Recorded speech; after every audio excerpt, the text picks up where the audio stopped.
नमस्कार दोस्तों। इस समय हर एक इंजीनियर के दिमाग में सिर्फ एक ही क्वेश्चन चल रहा होता है that how to manage multiple exams. जी हाँ, क्यों नहीं चले जब इतनी सारी वैकेंसीज आ रही हैं और अगर हमें कैटर करना पड़े सारे एग्जाम्स को, क्योंकि सिलेक्शन लेना हमारा एक एम है, लेकिन किस एग्जाम में सिलेक्शन लेना है, किस तरीके से सिलेक्शन लेना है, क्योंकि हर एक एग्जामिनेशन की अलग अलग स्ट्रैटेजी होती है, हर एक एग्जामिनेशन की अलग अलग प्लानिंग होती है, अलग अलग स्टडी प्लान बनाते हैं। इवन सिलेबस भी बहुत सारे एग्जाम्स का डिफरेंट हो जाता है। तो जब इतने सारे एग्जाम्स में इतनी सारी चीजें हैं तो फिर किस तरीके से सिलेक्शन ले, क्या क्या चीजें करें, उन सब के बारे में आज मैं आप सभी लोगों से बात करने वाला हूं और बहुत डिटेल में बात करूंगा। बहुत ज्यादा रॉकेट साइंस नहीं बताने वाला, पहले ही बता दूं, लेकिन जो चीजें बताऊंगा इतनी इफेक्टिव होंगी कि अगर आप लोगों ने वो प्रोसेस कर ली तो आप लोगों के लिए किसी भी एग्जामिनेशन में सिलेक्शन लेना डिफिकल्ट नहीं होगा।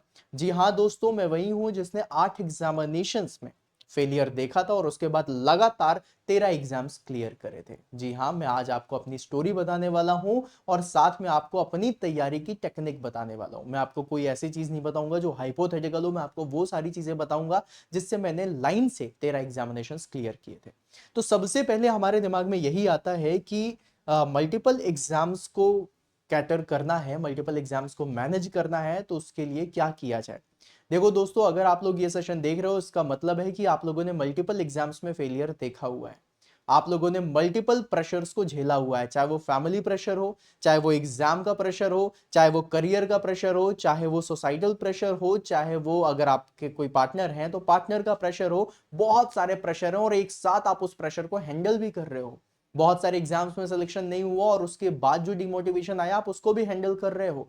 तो जब आपने इतनी सारी चीजें हैंडल करी हुई हैं तो फिर क्या मल्टीपल एग्जाम्स को आप हैंडल नहीं कर सकते? बिल्कुल कर सकते हो, बस एक सही तरीका पता होना चाहिए। आइए दोस्तों, उसी तरीके के बारे में बात करता हूं मैं और सबसे पहले आप सभी लोगों को बोलूंगा कि जब भी कभी आप लोगों को मल्टीपल एग्जाम्स को कैटर करना है तो सबसे पहले आपको यह पता होना चाहिए कि एक्चुअली में मैं कितने एग्जाम्स को कैटर करना चाहता हूं। मतलब पहले डिफाइन करो अपने एग्जाम्स को। Define your exams. अब ये मैंने क्यों बोला, इसका भी एक रीजन है। रीजन ये है कि मैंने नॉन टेक्निकल के भी एग्जाम्स निकाले हैं, जस्ट लाइक एसएससी सीजीएल का एक एग्जामिनेशन मैंने आईबीपीएस पीओ का निकाला हुआ था, एक मैंने डिफेंस का सीडीएस का भी निकाला हुआ है। और अगर टेक्निकल की बात करें तो एसएससी जेई आरआरबी जेई है ना, एक है एमपी स्टेट इंजीनियरिंग सर्विसेज, ये सारे एग्जाम्स। तो अब टेक्निकल के एग्जाम्स अलग हैं, नॉन टेक्निकल के एग्जाम्स अलग हैं। अगर मैं उनको ही कैटर करूंगा तो पहले मुझे अपने एग्जाम्स को डिफाइन करना पड़ेगा, मैं कौन कौन से एग्जामिनेशन को कैटर करना चाहता हूं, मैं किन किन एग्जाम्स को मैनेज करना चाहता हूं। भाई आपको पता होना चाहिए ना आप कितनी चीजों को मैनेज करना चाह रहे हो। ऐसा तो है नहीं कि भाई इनफाइनाइट चीजें हैं कि भाई मुझे पता ही नहीं मैं किनको मैनेज करना चाह रहा हूं। अगर तुम्हें पता ही नहीं तुम किसे मैनेज करना चाह रहे हो तो मैनेज करोगे कैसे? तो सबसे पहले तो तुम्हें अपने डिफाइन करने पड़ेंगे एग्जामिनेशंस। बहुत सारे लोग होंगे जिसने पहले ही डिसाइड करके रखा होगा कि मुझे सिर्फ 2 एग्जाम देने हैं।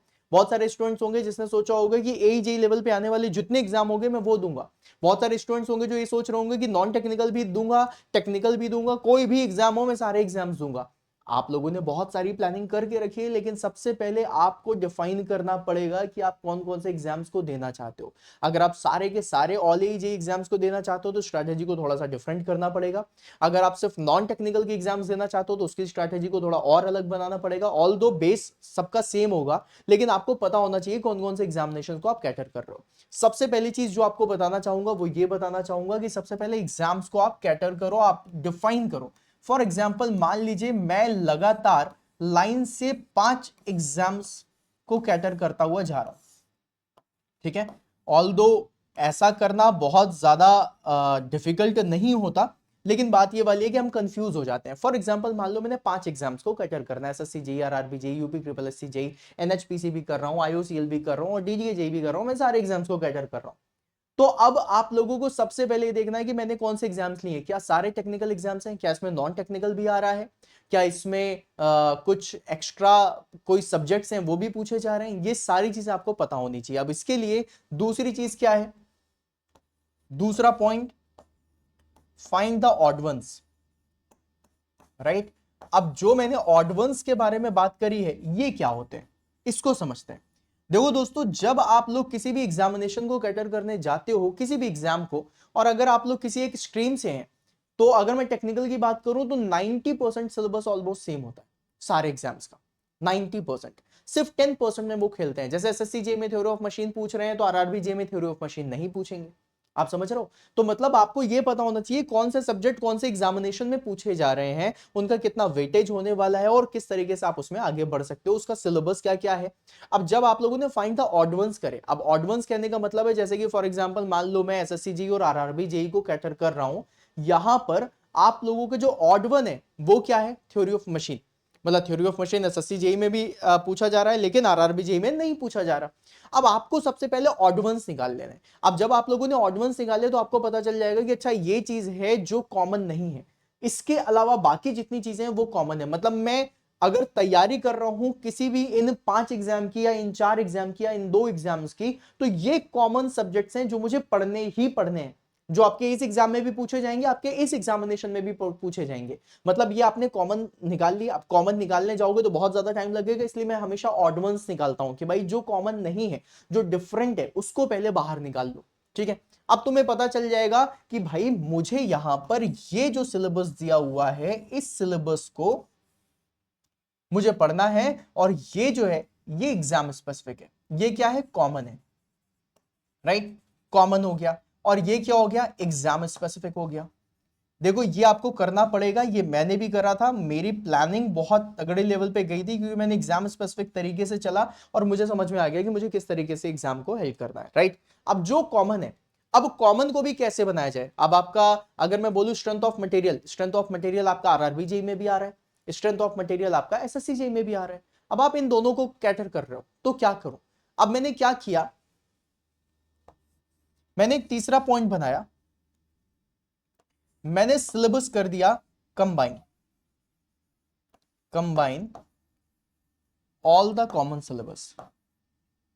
Right, all the common syllabus. देखो थोड़ा सा टाइम लगता है, मैंने एक दिन का पूरा टाइम लिया था, पूरे एनालिसिस करी, फिर उसके हिसाब से मैं आगे बढ़ा था अपने एग्जामिनेशन के उसमें, और मैंने एक कॉमन सिलेबस की अपनी एक अलग से नोट्स बना ली थी। राइट, अगर आप लोग चाहो तो पेन पेपर पे लिख के उसको प्रिंट आउट निकाल लो या फिर पेन पेपर पे लिख करके आप उसको चिपका लो अपने दीवार पे। अब ये कॉमन सिलेबस है, मतलब मैं किसी भी एग्जामिनेशन की तैयारी कर रहा हूं, मुझे ये तो पढ़ना ही पढ़ना है। अब इसमें से कई बार ऐसा होता है कि एसएससी जेईई में कुछ टॉपिक ऐसे हैं जो पूछे जा रहे हैं, कुछ टॉपिक ऐसे हैं जो नहीं पूछे जा रहे हैं, लेकिन वो टॉपिक आपके आरआरबी जेईई में पूछे जा रहे हैं, वो टॉपिक आपके एनएचपीसी जेईई में पूछे जा रहे हैं, आईयूसीएल में पूछे जा रहे हैं। वो सारे के सारे टॉपिक लिख लो। हर एक एग्जामिनेशन में जब नोटिफिकेशन आता है तो उसका डिटेल्ड आपको सिलेबस मिलता है, उस सिलेबस से आप सिर्फ एक एग्जामिनेशन को कैटर करते हो। लेकिन जब आप कंबाइन कर देते हो सारे के सारे कॉमन सिलेबस को, और ये जो सिलेबस होता है इससे आप उन एग्जामिनेशन को कैटर करते हो जिसमें कॉमन सिलेबस आने वाला है। अब आपका ये जो सिलेबस है ना, दिस इज द सिलेबस जो आपको कंप्लीट करना है।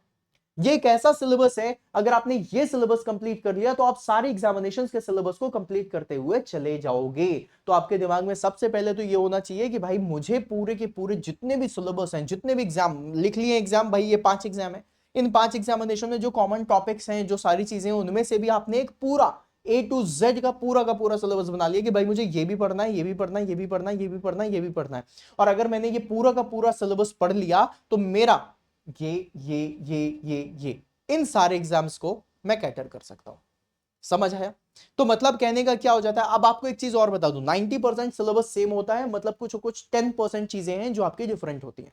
मैंने उसके लिए भी ध्यान दिया था, उसके लिए भी आप लोगों को बताऊंगा क्या चीजें करनी है। तो सबसे पहले तो आपको ये सारी चीजें करनी है। ठीक है, चलो बहुत अच्छा। फिर उसके बाद क्या करोगे, जितने भी एग्जाम्स होने वाले, जितने भी एग्जाम्स है ना, आपको सबसे पहले तो ये करना है कि आपने सिलेबस बनाने के बाद ये चेक करना है कि आपको इनमें से कितनी चीजें हैं जो आती हैं।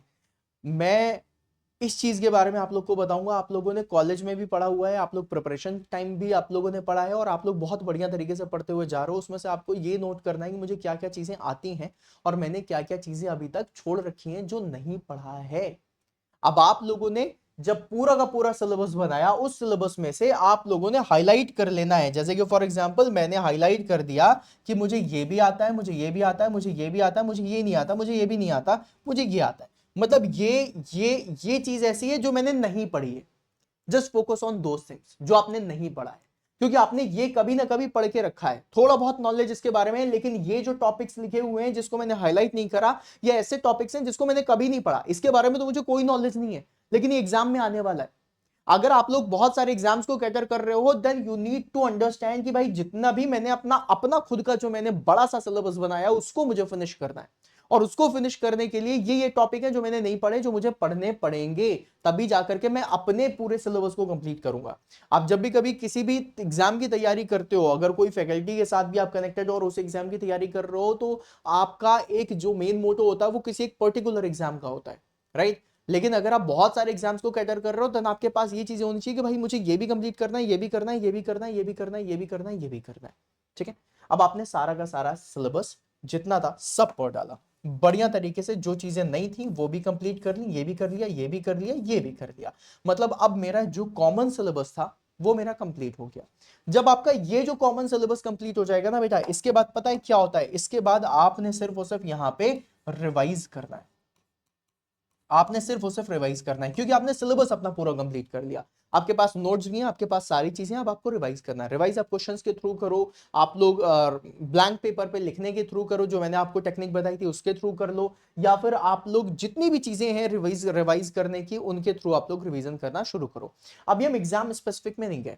अब guys rarest of the rare ऐसा होता है, रेयरेस्ट ऑफ द रेयर के बारे में बात कर रहा हूं, जब दो एग्जामिनेशन की डेट या तो एक ही दिन पड़ जाए या फिर आगे पीछे पड़ जाए, है ना। वरना ऐसा हमने हमेशा देखा है, इवन मेरे एग्जामिनेशंस में ऐसा होता था कि मिनिमम से मिनिमम 2 से 3 हफ्ते का टाइम मुझे मिलता ही मिलता था।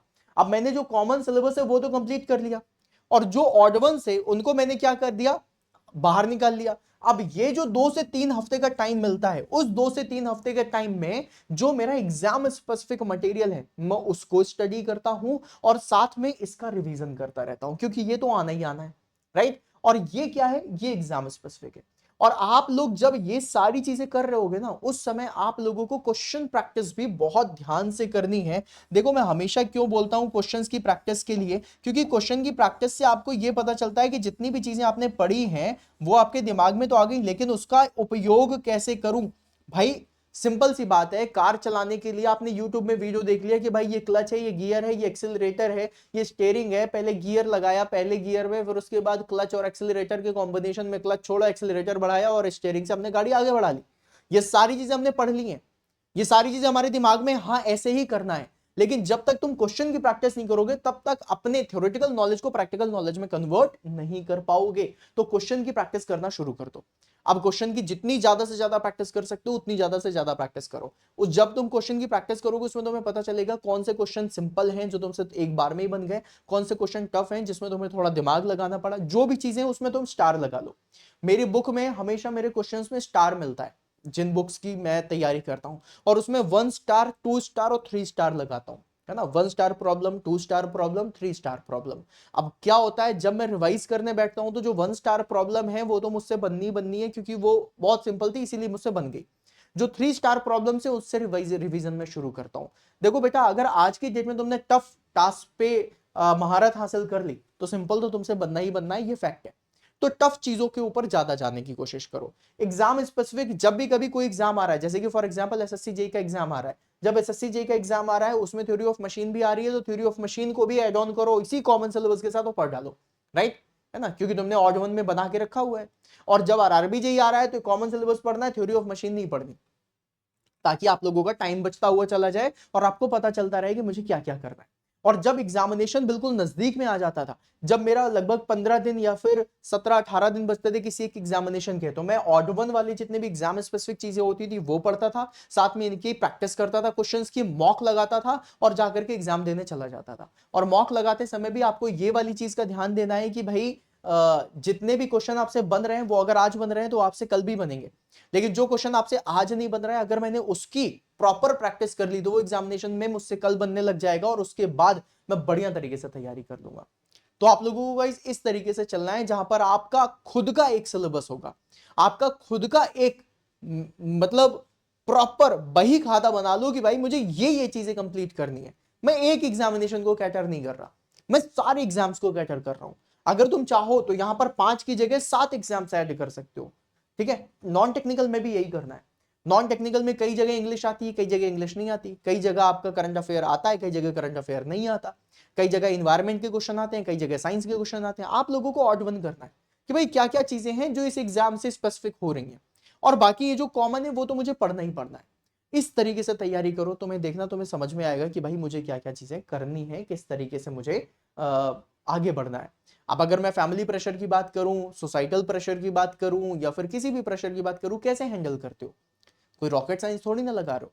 तुमने हैंडल करने के लिए सबसे अच्छी चीज क्या है? शांत हो जाना है, इग्नोर करना है। तो फैमिली प्रेशर है उसको भी तुम इग्नोर करते हो, सोसाइटल प्रेशर है उसको भी इग्नोर करते हो, एग्जाम फेलियर का प्रेशर है उसको भी इग्नोर करते हो। तो टेक्निक तो एक ही लगा रहे हो ना, इग्नोरेंस की, चाहे वो दूसरा प्रेशर हो, कोई भी प्रेशर हो, है ना। और जब तुम्हें आंसर देना तो तुम आंसर भी इसी तरीके से देते हो। हाँ, अब तरीका अलग हो जाता है भाई। अगर मम्मी पापा को आंसर देना तो रूडली नहीं दे सकते, लेकिन अगर कोई पड़ोस की आंटी है, अगर उन्होंने कुछ उल्टा बोल दिया तो तुम रूडली आंसर दे सकते हो। दैट इज एग्जाम स्पेसिफिक, है ना।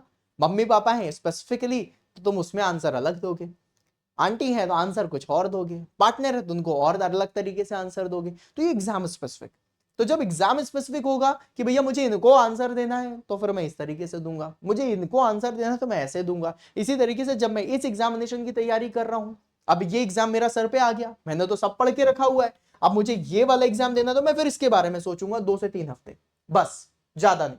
बाकी मैं हमेशा पूरे टाइम इसके बारे में सोचूंगा जब मेरा एग्जामिनेशन नजदीक आ जाएगा। फॉर एग्जांपल ये एग्जाम नजदीक आया तो 2 से 3 हफ्ते का पूरा पूरा टाइम मैं इसको दूंगा, उसके अलावा मैं कॉमन पढ़ता हुआ जाऊंगा। और तुम देखना जब तुम इस तरीके से स्टडी करोगे, तुम्हारे जितने भी एग्जाम्स हैं सारे निकलते हुए चले जाएंगे, क्योंकि ये जो तुम्हारा एक सिलेबस बन जाता है ना बेटा, इसको हम लोग बेंचमार्क बोलते हैं। और जब तुम इस बेंचमार्क को क्रॉस कर लेते हो तो फिर तुम्हारे सारे एग्जाम्स निकलने शुरू हो जाते हैं, क्योंकि यही है आपका benchmark. So you need to set your benchmark कि भाई मुझे इतना पढ़ना है, मुझे एग्जाम के हिसाब से नहीं पढ़ना कि इसमें सिर्फ इतना सिलेबस है तो मैं इतना ही पढ़ूंगा, नहीं, मैं पढ़ूंगा पूरा, है ना। ये मेरा सिलेबस है। अगर मैंने ये सिलेबस कंप्लीट कर लिया तो मैं सारे एग्जाम्स निकाल सकता हूं। तो just focus on this thing, this will help you a lot, बहुत ज्यादा हेल्प करेगा। एंड इसमें कोई भी प्रॉब्लम आ रही है, कोई भी दिक्कत आ रही है, देन आप जरूर बताना। और साथ में गाइस एक चीज और बोलना चाहूंगा, आप लोगों ने चैनल को बहुत प्यार दिया, thank you so much for giving so much love. And साथ में एक चीज और भी है, एग्जाम ऑन एजुकेशन का जो एप्लीकेशन है, जिसकी लिंक डिस्क्रिप्शन में भी पड़ी हुई है, आपने उसको भी बहुत प्यार दिया। और साथ में आप सभी लोगों के लिए इस दिवाली पे हम लोगों ने भी कुछ प्यार बांटने की कोशिश करी है। और ये जो प्यार है आप लोगों को 16 से 22 अक्टूबर तक मिलेगा, राइट। तो हम दिवाली सेलिब्रेट कर रहे हैं इस बार एग्जाम ऑन एजुकेशन पे, और इसमें आप लोगों को बहुत सारे एक्साइटिंग ऑफर्स भी देखने के लिए मिलेंगे। And this will be the biggest sale of exam on education, and this will be something different.